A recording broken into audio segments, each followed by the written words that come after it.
Hello, this is PSKV coming to you in the comfort of your home. And this here topic, is a hot topic. Talking about the DNA. And I'm talking about the DNA in our Black Americans all the way down from slavery. Talking about the DNA about the sperm cell, going all the way into the crack cocaine era. And why was that crack cocaine era connected with the rights to vote? So this is a hot topic, so you better get ready, because I tell you, it's a roller coaster of excitement, taking you all the way back to what? Stir up your consciousness. That's right, stir up your consciousness. That's right. So we're going to be going all the way back now that they done found this European man. Oh yes, that European man. And now going all the way back and seeing that his DNA have what? The pigmentation of blackness. Oh yes. So we're going to be talking about we're going to be talking about the DNA and how it took place when it come down to the drugs that have affected the Black Americans, when their bloodline and their DNA was so strong and powerful and still is.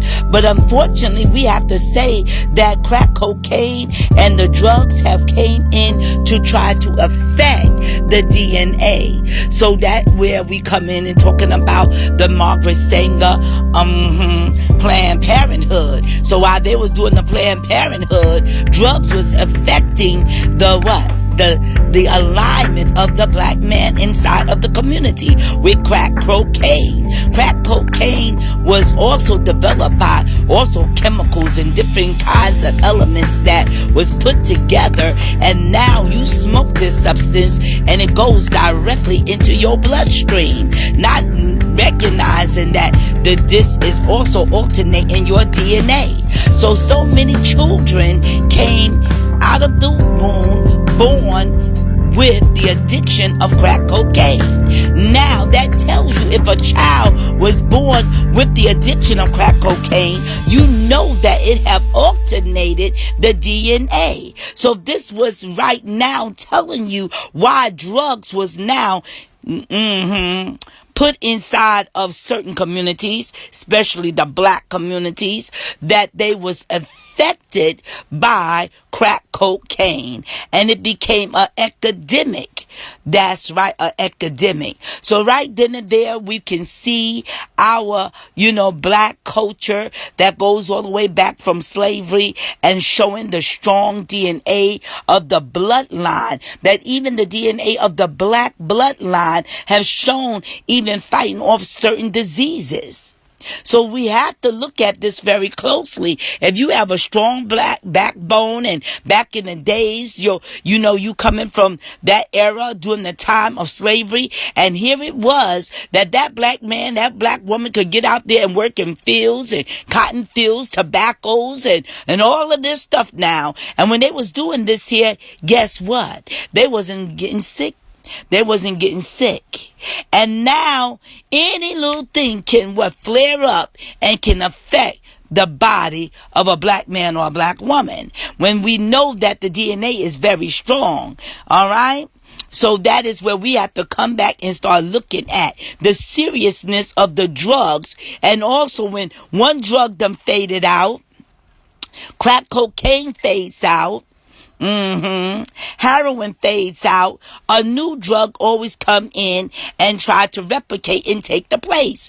Dealing with Molly, then we think that is over with. We got lean. Now they drinking lean like it's nothing, like it's Kool-Aid. Come on now. And you think that this is not going to affect the babies of the sperm cells that is going inside of the man, and the egg is not being affected. And now these children is born with this here spiraling of the DNA being compromised for the next generation to be born with some kind of serious problem. Now, this generation may not even be affected. The next generation could be affected even worse. But now this generation that being born with the addiction can carry also a connection to something that could be connected to their DNA that later on can spiral and affect the birth effects later on with other children that is coming out. You understand me? Into the next generation or the next generation. So we have to watch this because we see it now.